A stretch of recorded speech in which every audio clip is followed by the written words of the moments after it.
سنو حضرت سالبہ بن عبدالرحمن میرے کریم محبوب علیہ السلام کے صحابی ہیں، غریب ہیں۔ غربت بڑی اعلیٰ چیز ہے، ہاں غریبی بڑی نعمت ہے، یہ آزمائش ہے، اس میں کوئی شک نہیں، لیکن قیامت والے دن پتہ چلے گا جب غریب چھلانگ لگا کے جنت میں داخل ہو جائیں گے۔ اور امیر تو کھڑے ہیں نا، میرے نبی پاک نے حضرت عبدالرحمن بن عوف کو، حضور صبح صبح اٹھے تو نبی پاک کی آنکھوں میں آنسو تھے، فرمایا میرے عبدالرحمن بن عوف کو بلاؤ۔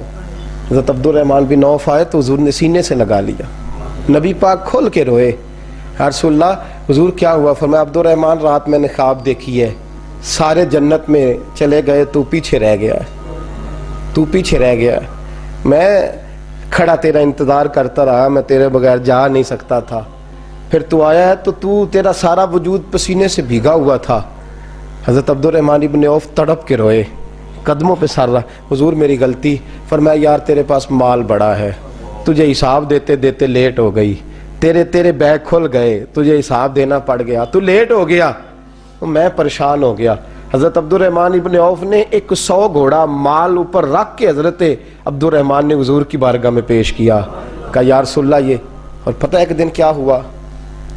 ایک دن سرکار کے وصال ظاہری کے بعد حضرت عبدالرحمن ابن عوف نبی پاک کے گھر کے دروازے کے باہر آ کے بیٹھ گئے اور یوں سر کو پکڑا ہوا ہے، رو رہے ہیں۔ حضرت ام سلمہ حضور کی زوجہ باہر آئیں، کہا بیٹا عبدالرحمن کیا ہوا؟ جب پوچھا کیا ہوا تو اور کھول کے روئے، کہا کیوں روتا ہے؟ کہا اماں جی جب تک میرے محبوب حیات ظاہری میں تھے مجھے بتاتے تھے یہ مال نہ کما، یہ کم، میں حضور سے بات کرتا تھا تو حضور روک دیتے تھے، اب مجھے ظاہراً بتانے والا کوئی نہیں، مال کے ڈھیر لگ گئے ہیں، آج حساب کرنے بیٹھا ہوں تو حساب نہیں ہو رہا، سوچتا ہوں اگر میں پھنس گیا تو مجھے کون اس سے بچائے گا؟ آپ محبوب کی زوجہ ہیں، میری ماں ہے، میں آپ کے پاس آیا ہوں، اماں جی مجھے بتائیں میں کیا کروں؟ تو حضرت ام سلمہ بھی رو پڑی، کہنے لگے محبوب تھے، میں کہاں ان کی ترجمانی کر سکتی ہوں، میں نبی پاک کی ترجمانی کیسے کروں؟ کہا اماں جی خدا واسطے مجھے کوئی حکم دے دیں، مجھے لگتا ہے عبدالرحمن برباد ہو جائے گا، ہلاک ہو جائے گا، خدا را مجھے کچھ بتا دیں، اتنا سارا مال ہے میں کہاں اس کا حساب دوں گا، مہربانی فرمائیں، یہ تجارتیں میرے گلے پڑ رہی ہیں۔ حضرت ام سلمہ کی جب منت کی تو فرمانے لگی جا بیٹے آدھا خیرات کر دے۔ کتنا؟ 2.5% نہیں، کتنے فیصد ہے؟ 50%، 50%۔ حضرت عبدالرحمن ابن عوف گئے اور 50% خیرات کر کے کہنے لگے اماں میں نے 50% دے دیے، میں بچ جاؤں گا نا، میں بچ جاؤں گا، میں دے آیا ہوں آدھا۔ تو حضرت ام سلمہ فرمانے لگی میں نبی پاک کی بارگاہ میں سفارش کروں گی تیری، اور نبی پاک اللہ کی بارگاہ میں سفارش کرے صلی اللہ علیہ وسلم۔ حضرت سالبہ بن عبدالرحمن حضور دعا کر دیں، غریبی ہے، میرے نبی پاک نے فرمایا تجھی اس حال میں ہے بہتر ہے، کرتے ہیں حضور نہیں دعا کر دیں، فرمایا تجھی اس حال میں ہے، تیسری دفعہ پھر آ گئے، حضور نے دعا کر دی، 4 بکریاں تھیں، چند مہینے گزرے، کچھ تجارت شروع کی، چھوٹے موٹا لین دین شروع کیا تو 40 ہو گئیں، کچھ وقت اور گزرا تو ریوڑ بن گیا، پھر گائیں بھی آ گئیں، پھر اونٹ بھی آ گئے، پھر لائنیں لگ گئی، پھر ہر وقت حضور کے قریب بیٹھنے کو دل کرتا تھا، اب لین دین کے معاملات تھے، اب ذرا طبیعت تھوڑی پیچھے ہٹنے لگی، تھوڑا دل پیچھے ہٹنے لگا، پہلے 5 نمازیں مسجد میں، پھر زور اثر کی چھٹی، میری طرف دیکھو اور دیکھو میں کیا عرض کر رہا ہوں، پھر زور اثر گئی، پھر کچھ وقت گزرا تو مغرب بھی گئی، پھر اتنی بڑی حویلی کوئی نہیں، پھر باہر جا کے مدینے سے ڈیرا لگا لیا، جمعے کے جمعے آتے، زکوٰۃ کا حکم آ گیا 2 ہجری میں، حضرت ابو ہریرہ رضی اللہ تعالیٰ عنہ امیر زکوٰۃ مقرر ہوئے، 5 اونٹوں پر 1 بکری، یہ زکوٰۃ ٹھہری۔ اب جب گئے نا اونٹ گنے اور بکریاں گننے لگے، اوہو 1 کروڑ پہ 2.5 لاکھ کس نے دیا تھا؟ دعا کس نے فرمائی؟ اوہو اتنا، میرے پیسے بینک سے میسج آ جائے گا اتنے کم ہو گئے، اوہو بڑی مصیبت بنے گی، مجھے تو خوشی ہوتی ہے جب آتے ہیں تو اب یہ والا میسج بھی چلے گا کہ اتنے مائنس ہو گئے، توبہ توبہ، پریشانی لگ گئی، بڑی طبیعت، انکار نہیں کیا، کہنے لگے حضور سے جا کے عرض کرنا میں خود آؤں گا، اور جہاں محبوبیت ہو وہاں اتنے لفظ بھی بے ادبی ہیں، وہاں ٹھہر جاؤ، سوچتا ہوں، سمجھتا ہوں، غور کرتا ہوں، یہ جملے بھی وہاں توہین ہوتے ہیں۔ محبوب ہو اور وہاں انسان سوچ سمجھ کی بات کرے، وہاں انسان، بابا بلے شاہ صاحب نے کہا عقل آخ دی چگے نو سام کے رکھ، عشق آخ دے بال کے سیکنا چاہیے دائے۔ کہا جا کے کہنا میں آؤں گا۔ سب کی زکوٰۃ لے آئے، در رسول پہ آئے، حضور نے فرمایا پہلے سالبہ کی بات بتاؤ۔ پتہ تھا نا پہلے سال، حضور اس نے کہا تھا میں آؤں گا۔ حضرت ابو ہریرہ کہتے ہیں نبی پاک نے ٹھنڈی آہ بھری، آہ ٹھنڈی، فرمایا ہلاک ہو گیا۔ اس کو کہا تھا نہ اس چکر میں پڑ، ہلاک ہو گیا، ہلاک۔ حضرت ابو ہریرہ فرماتے ہیں دو باریک باریک آنسوؤں کے قطرے بھی میں نے محبوب کی آنکھوں میں دیکھے۔ اپنا ہے نا تو دکھ ہوا، یار میرا اپنا تھا، ہلاک ہی ہو گیا ہے، کدھر چلا گیا ہے۔ ان کو بھی بعد میں خیال آیا، او ہو میں تو غریب تھا، یہ آیا کدھر سے تھا، میں تو غلامی رسول میں آتا گیا تو رب میری عزتیں بڑھاتا گیا، یہ میں کس چکر میں پڑ گیا۔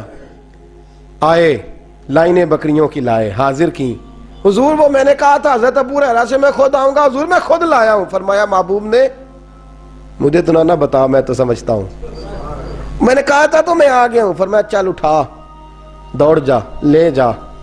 حضرت ابو ہریرہ فرماتے ہیں انکار محبوب نے سالبہ کو کیا، لیکن آنسو ابو بکر صدیق کے بھی نکل گئے۔ فرماتے ہیں درد عثمان غنی کو بھی ہونے لگا، تڑپ مولا علی بھی گئے۔ فرمایا جا لے جا، نہیں چاہیے تیرے پیسے۔ فرماتے ہیں سالبہ نے ہاتھ باندھے، کہا محبوبہ غلطی ہو گئی، حضور مجھے، فرمایا تجھے کہا نہ تیرے نہیں چاہیے، نکل جا۔ حضرت ابو ہریرہ فرماتے ہیں جب نبی پاک نے رخ پھیرا تو صحابہ کی زبانوں پہ بھی جاری ہو گیا یہ تو ہلاک ہو گیا۔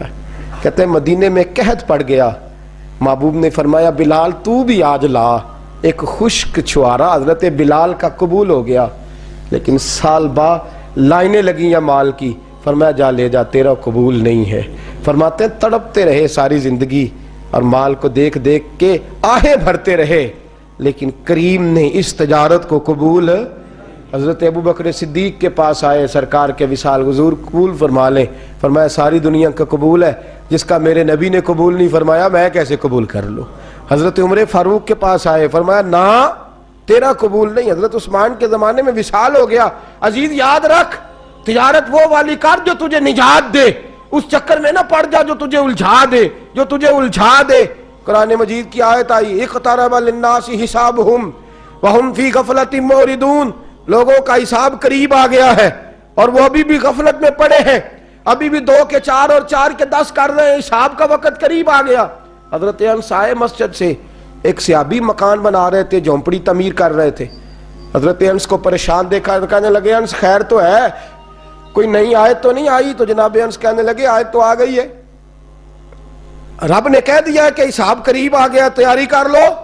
جھونپڑی بنا رہے ہیں، محل نہیں، جھونپڑی بنا رہے تھے، ابھی دیوار کچی مکمل نہیں ہوئی تھی، ہاتھ جھاڑ دیے صحابی نے۔ ادھر رخ پھیرا تو حضرت انس کہنے لگے کہاں جا رہے ہو؟ کہنے لگے بھائی میں حساب نہیں دے سکتا، میں مصطفیٰ کے پاس جا رہا ہوں، میں نے نہیں دیوار بنانی، بس بھائی میری اس دوڑ سے بس میں کوئی نہیں حساب دے سکتا، میں کمزور ہوں۔ میرے رسول کائنات صلی اللہ تعالی علیہ وسلم نے میرے دوستو تجارت کرو لیکن اس کو عبادت سمجھ کے کرو۔ اگر تمہیں چوک وہاں دکان پہ بیٹھے خدا بھول جاتا ہے اور سودا کرتے وقت رب رسول کی باتیں تمہیں بھول جاتی ہیں تو پھر تو تم وان تم موردون میں ہو، پھر تو تم غافل ہو۔ اور اگر وہاں بھی تمہیں رب یاد رہتا ہے، میرے رسول کریم صلی اللہ علیہ وسلم نے فرمایا بنی اسرائیل کا تاجر انتقال کر گیا، آج ہماری تجارتوں کا حال۔ مجھے بتائیں 1 کروڑ کی راس ہے ایک بندے کے پاس، کاروبار ہوتا ہے کہ اس سے کہ نہیں ہو سکتا؟ آپ سیانے تاجر ہے، میں تو نہیں، مجھے بتائیں کروڑ سے ہوتا ہے کہ نہیں؟ تو وہ جو 1 کروڑ اس نے لون لے لیا ہے اور بینک سے، وہ کس لیے لیا ہے بتائیں؟ کیا تماشا لگا ہوا ہے؟ کس چکر میں پڑے ہوئے ہیں؟ سود کا دھندا عروج پہ ہے، ناجائز مال عروج پہ ہے۔ ہم لوگوں نے ہر آدمی، میں بینک کے ساتھ کاروبار تروڑ مروڑ کے، جی میں وہ فتویٰ دیکھا تھا وہ چیز، بھائی بجا جب 1 کروڑ روپے کا تیرے پاس راس تھی تو اس سے کاروبار کر رہا تھا، مانا کیا تھا، ضرورت کیا تھی، حاجت کیا تھی، کون سی بھوک تھی جو تو نے رب رسول کی ریٹ کو چیلنج کر دیا ہے؟ تو سود جیسی لعنت میں گرفتار ہو گیا۔ میرے نبی کریم صلی اللہ علیہ وسلم نے فرمایا 70 مرتبہ ماں سے زنا کرنے والا برا نہیں، اتنا برا نہیں جتنا 1 لقمہ سود کا لینے والا برا ہے۔ اتنا سخت حکم قرآن نے بیان، اور قرآن مجید نے کہا اگر سود نہیں چھوڑنا فَأْذَنُوا بِحَرْبٍ مِّنَ اللَّهِ وَرَسُولِهِ، تیاری کر لو، پھر اللہ بھی تم سے جنگ کرے گا، اس کا نبی بھی تم سے جنگ کرے گا، تگڑے ہو جاؤ، تیاری کر لو۔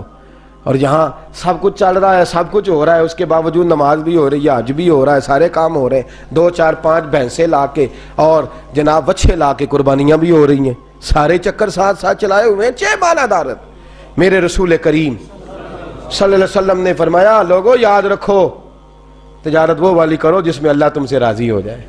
مال کمانا برا نہیں، جائز پیسہ برا نہیں، جتنا مرضی چاہے کماؤ، لیکن تم تو اللہ کو بھول گئے ہو، تم نے تو حلال حرام کی تمیز ہی نہیں کی، تم نے تو راہ خدا میں خرچ کرنے کی باری آئی ہے تو بخل سے کام لیا ہے، کنجوسی سے کام لیا ہے، تم نے تو اس کو بڑا ہلکا جانا ہے، رب کو دینے کی باری آئی تو تم حساب کرنے لگ گئے۔ حضرت اسماء کہتی ہے میں نے چند دینار گن کے حضور کو دیے، یا رسول اللہ یہ قبول کر لے، 2 3 دفعہ گنے، حضور مسکرائے، فرمانے لگی اسماء اللہ کی راہ میں گن گن کے نہ دیا کر، ورنہ وہ بھی تجھے گن گن کے ہی دے گا۔ حضور کیا کروں؟ فرمایا اس کے رستے میں بے حساب دے، وہ بھی تجھے بے حساب ہی عطا فرمائے گا، تو گننے لگ گئی ہے اللہ کو دے۔ حضور نے فرمایا بنی اسرائیل کا تاجر تھا، قیامت کے دن اللہ نے اسے معاف کر دیا، جنت دے دی، اللہ معاف کر دے گا، تو تاجر کہے گا یا اللہ میں تو دنیا دار تھا، کس برکت سے معافی ہوئی؟ تو رب فرمائے گا تیری تجارت کی برکت سے۔ معافی کس وجہ سے مل گئی؟ نماز روزے حج کی بات نہیں فرمائی، فرمایا تیری یا اللہ وہ کون سی؟ فرمایا تو بتا، تو جب کہتا تھا وہ تیرا ملازم جاتا تھا لوگوں سے پیسے لینے وصولی کر دے تو ان سے کہتا تھا جس کے پاس ہوئے لے لینا، اور جو مجبور ہوا اسے ٹائم دے دینا، تو کیوں کہتا تھا؟ کہ یا اللہ اس لیے کہ تیرے بندے مجبور تھے۔ فرمایا تو دنیا میں میرے بندوں کا خیال رکھتا تھا، میں آج تیرا خیال رکھوں گا۔ تجارت نے جنت دے دی، تجارت نے جنت دے دی۔